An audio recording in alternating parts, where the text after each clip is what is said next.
Então, o que acontece? Eu tenho ouvido alguém falar, às vezes chega perto de mim, conversa comigo, eu conto, às vezes, né, a minha experiência que eu tenho de vida, experiência com Deus também. E a pessoa às vezes fala comigo assim: eu quero passar para a lei dos crentes só para me parar de fumar e beber, que eu não consigo parar de jeito nenhum. E eu acho que se eu passar para a lei dos crentes, aí eu paro de fumar e paro de beber. Na realidade, não existe esse negócio de lei dos crentes. Isso aí as pessoas falam isso porque tem essa imaginação, né? Que existe uma lei para os crentes. Não, na realidade, o que a lei dos crentes é a Bíblia Sagrada, que é a nossa única regra de fé e prática. Nós precisamos de ser orientado pelas Escrituras Sagradas. É o único livro que Deus deixou, né, inspirou, usou vários autores, né, mas todos inspirados pelo Espírito Santo. E se eu falar isso com você que não conhece ainda o Evangelho, você vai falar assim, mas como você sabe que o livro foi inspirado pelo Espírito Santo? Nós temos várias evidências que são livros inspirados por Espírito Santo. Até pelo número de autores que foram usados para escrever as Escrituras e também o tempo, né, que foi escrito, as localidades que foram escritas, diferença de localidade muito grande, um numa cidade, outro em outra, um numa época, outro numa época, diferenças de muitos anos um do outro, né? Então, e você vê que bate sempre na mesma, no mesmo assunto. Jesus é o centro das Escrituras. Então, quando você fala que quer passar para a lei dos crentes para poder parar de fumar, parar de beber, é, eu parei de fumar antes de vir para o Evangelho. Eu parei de fumar em 7 de abril de 86 e só fui vir para o Evangelho às 24 de novembro de 96, 10 anos e pouco depois. Eu quis parar de fumar, eu lutei. Uma vez eu lutei, fiquei um ano sem, sem fumar, e depois uma bobeira, uma crise que me deu, não pegava no sono à noite e querendo cigarro. Eu pedi a um amigo meu que morava na mesma casa, pedi um cigarro, fumei. No dia seguinte, eu comecei, já a primeira, que eu já era motorista de ônibus aqui em Belo Horizonte, e na primeira viagem, antes de eu dar a primeira viagem, cheguei no ponto final da empresa para fazer a primeira viagem. Antes de pedir um cafezinho, porque eu saí de casa sem café, tomava café no bar que tinha no final. Antes de eu pedir o café, eu pedi primeiro um maço de cigarro e fumei por muitos anos ainda. Até que um dia eu comecei a raciocinar e pensar comigo mesmo que tipo de homem que eu sou, que cheguei a ficar sem fumar um ano e depois, por causa de uma vontade, uma crise de vontade, assim, naquela hora, eu acabei fumando de novo. Então você para de fumar, se você tiver vontade, for de vontade, você para de fumar, sem ir vamos dizer, como vocês falam, né, para a lei dos crentes. Você para de fumar sem ir para a lei dos crentes. Você para de beber sem ir para a lei dos crentes. Isso aí você consegue parar sim, tá? Consegue sim, é tranquilo. Eu vou pegar o Nito Meirelles aqui agora para caminhar para o Barreiro de Baixo. Então, você consegue parar sim, dependendo da sua força de vontade, do seu esforço, você para de fumar, para de beber, tudo se tornar um crente, vamos dizer assim, se tornar um crente.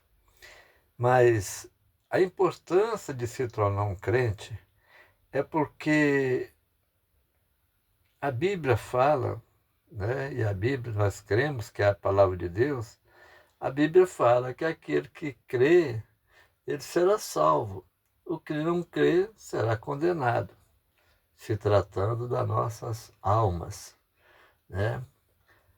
Quando nós partimos desse mundo, as nossas almas têm um destino, né?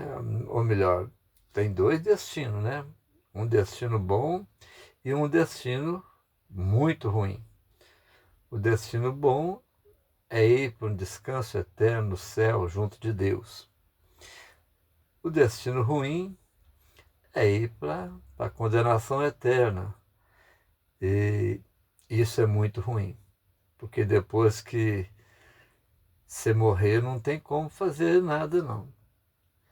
Tem aí religiões que acreditam que o homem vai voltar outra vez aqui, reencarnar, voltar novamente. Isso não existe. Hebreus 9, 27, no livro de Hebreus, que está na Bíblia, 9, 27, fala que ao homem é ordenado morrer uma única vez, depois disso vem o juízo.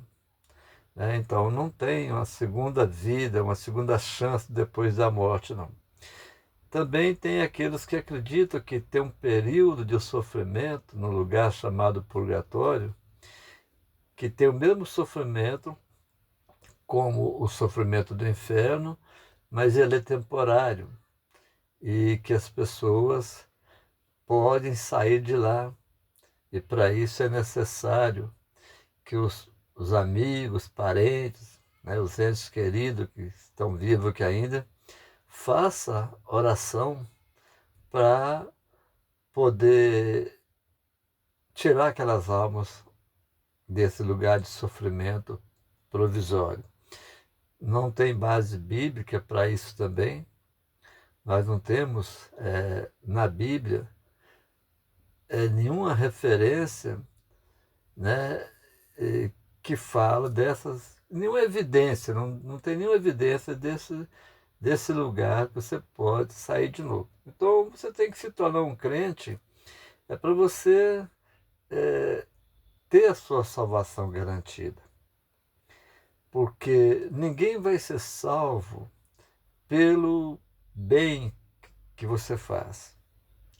Por mais que a gente faça o bem, por mais que a gente faça caridade, por mais que a gente faça que ame o próximo, tudo isso não tem validade para ser salvo. A nossa salvação ela só é garantida através do sacrifício de Jesus na cruz do Calvário, que pagou o nosso pecado ali. Ele aceitou ir para a cruz, pagar o preço do pecado, do nosso pecado, para que nós pudéssemos ser salvos. Então, Evangelho de João, capítulo 5, versículo 24, está escrito o seguinte: aquele que ouve minhas palavras, Jesus falando, aquele que ouve minhas palavras e crê naquele que me enviou, tem a vida eterna. Não entrará em condenação, mas passará da morte para a vida. No livro de Efésios, capítulo 2, a partir do versículo 8 até o 10, fala que pela graça nós somos salvos, mediante a fé. Isso não vem de nós, né? Lá está Paulo falando, isso não vem de vós, é dom de Deus, entendeu? Para que ninguém se glorie, porque nós somos feitura de Deus criado para boas obras.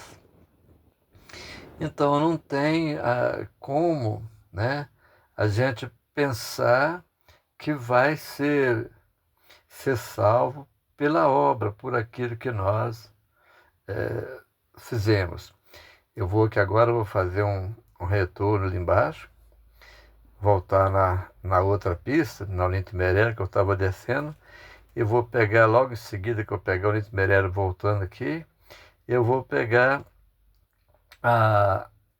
à direita, passar perto de um colégio chamado Colégio Santa Rita, e depois vou dar uma quebrada para cima ali, passar no bairro Santa Helena, sair no bairro Teixeira Dias, e depois voltar para minha casa. Estou andando, rodando à toa aqui, entendeu?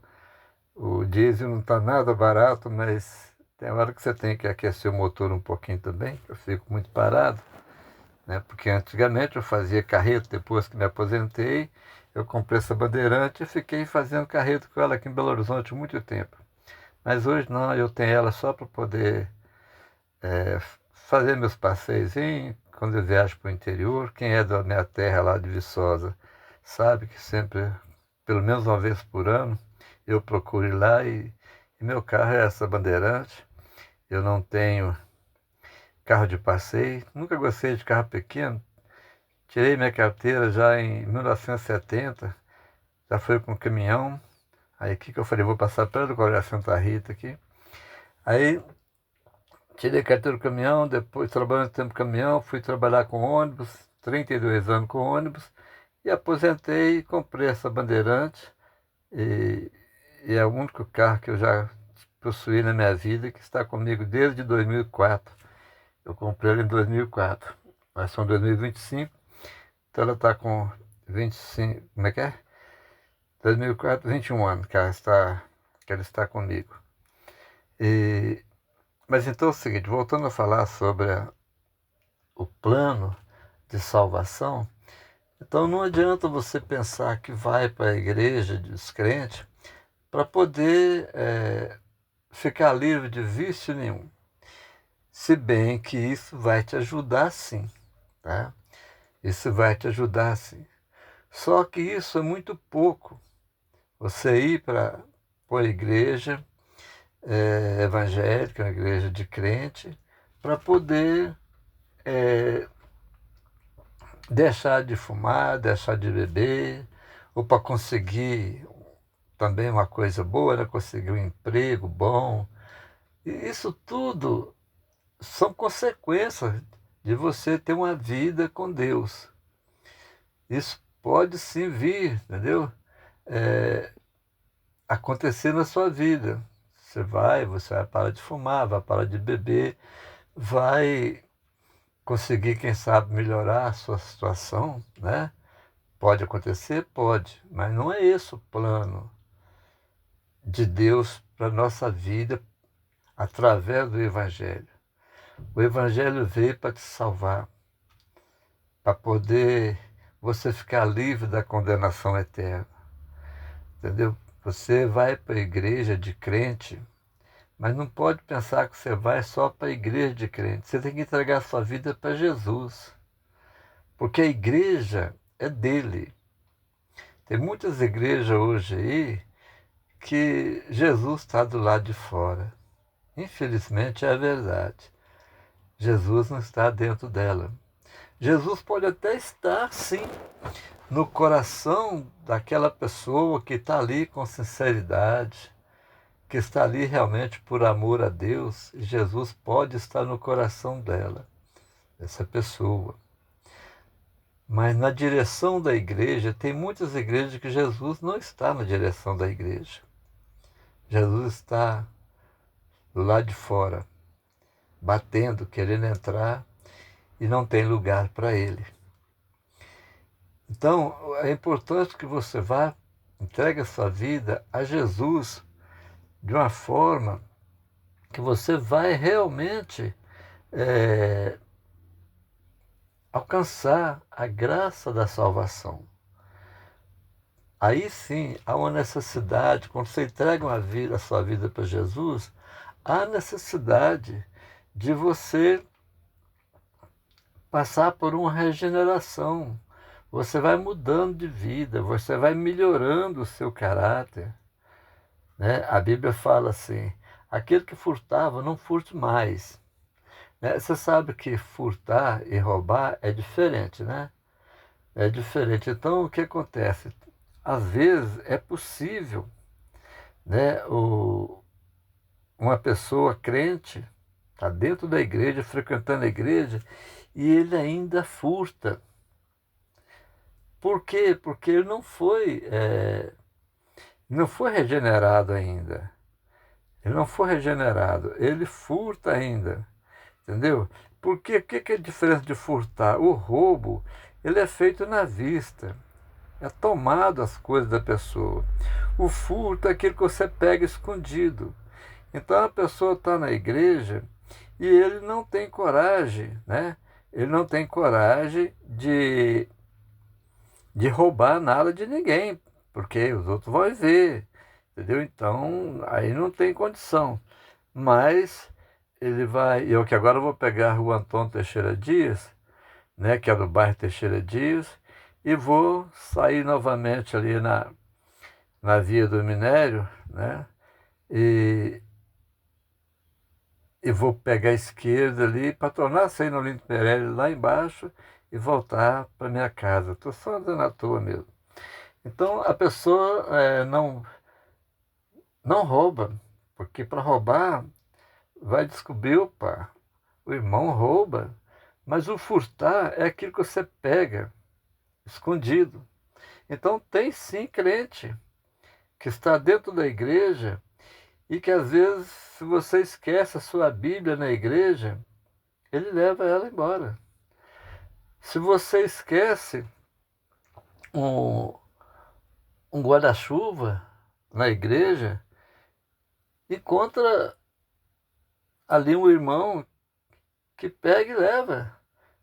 Está furtando, ninguém está vendo que ele está levando, então ele furta. Entendeu? Então existe isso. Essa regeneração, ela tem que acontecer na vida das pessoas. Então o cigarro, a bebida também, você vai ter que procurar deixar de fazer isso que você fazia, entendeu? São consequências que vai acontecer na sua vida com a sua transformação de caráter, que vai acontecer. Mas o sentido de você procurar uma igreja é você estar sabendo, reconhecendo a situação de pecado que você vive e a condenação que está sobre você, né? A condenação que está sobre você. Tem uma música da harpa cristã que, que fala o seguinte, né? Mas um dia eu senti o meu pecado e vi sobre mim a espada da lei. Apressado fugi, em Jesus me escondi e abrigo seguro nele achei. Então, o que acontece? Você descobre que a espada da lei vai te pegar, que a espada de Deus vai te pegar, que a condenação vai acontecer em você. E aí você, entendendo isso, você vai para a igreja quebrantado. Você vai para a igreja querendo mudar de vida, querendo fugir do pecado, odiando o pecado. O pecado deixa de fazer parte na sua vida. Por isso que o apóstolo Paulo fala, aquele que furtava, não furte mais. Longe de vós toda gritaria, né? Toda maledicência, toda ira, toda inveja. Isso são transformações que a palavra de Deus vem fazendo na vida daquele que se entrega para Jesus. Mas não é o objetivo correto de você ir para a igreja para parar de fumar, de beber, para arrumar um casamento bom, né? E tem pessoas que vão para a igreja, pessoas do mundo, pessoas que de caráter pouco aprovado, né, vão para o mundo, vão para a igreja para poder arrumar uma menina, né, uma namorada crente, na expectativa, não, porque a crente ela tem vida correta, a crente não vai. Aqui agora eu vou pegar o Linto Meirelles de novo, tá vendo? Voltando para casa. Então o que acontece? É, a, A crente, ela não vai me trair porque ela não quer pecar, entendeu? Isso não faz sentido, entendeu? Não faz sentido. Primeiro que até os crentes, as mulheres crentes também são tentadas. Claro que são. E, e isso não vai também ser interessante para você falar que vai ter uma mulher que é crente e você está na igreja, mas você não é nada, você não é crente, você não teme a Deus. Você não vai ter alegria nesse casamento, porque se a sua esposa for realmente uma crente de verdade, afinal, se ela for uma crente de verdade, dificilmente ela vai casar com aquele que não é crente. Mas se ela for uma crente de verdade, e assim mesmo consentir casar com a pessoa que não é crente, a vida não vai ser boa, porque ela não vai querer acompanhar ele para os prazeres, né, que ele vai procurar. Então vai ser uma vida meia. Não vai valer a pena. Então, se você está pensando em, como eu falei no começo, né, mudar para a lei dos crentes, vá, porque você precisa da salvação. Você precisa de estar numa condição de pecador arrependido, né? Porque o problema não é o pecado, o problema é você não se arrepender do pecado, entendeu? Todos nós pecamos, mas Jesus pagou por nós. Nós temos, através de Jesus Cristo, nós temos a entrada na vida eterna, no lugar de gozo. E eu não quero nem pensar em sair desse caminho que eu sigo, nem pensar. Nada, como o apóstolo Paulo, né, falava, né, que aquilo que ele considerava de valor para ele, né, de muita importância para ele, depois que ele conheceu Cristo, ele considerava aquilo como esterco, como lixo, né? E olha que Paulo sofreu muito por causa da pregação do Evangelho. Mas preste atenção, se alguém estiver te chamando para a igreja porque você vai mudar de vida, vai melhorar, aí você pode pegar na Barão do Monte Alto agora. Essa rua aqui é a penúltima rua até chegar na minha casa. Eu vou lá na frente, depois de uma padaria que fica à minha esquerda. Vou passar por uma academia, umas coisas meio laranjadas, vocês vão perceber aí. E logo em seguida eu entro à direita, é a rua Adolfo Ceolete, onde eu moro já há 48 anos. Mas então é isso. Entrega sua vida para Jesus. Você precisa, entendeu, da salvação eterna. Você não precisa parar de fumar, nem parar de beber, entendeu?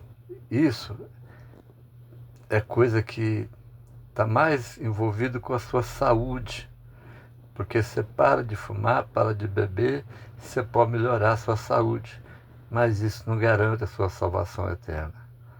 O que garante a sua salvação eterna é arrepender de todos os seus pecados, inclusive do fumar e beber, porque não deixa de ser também um pecado, porque agride o seu corpo.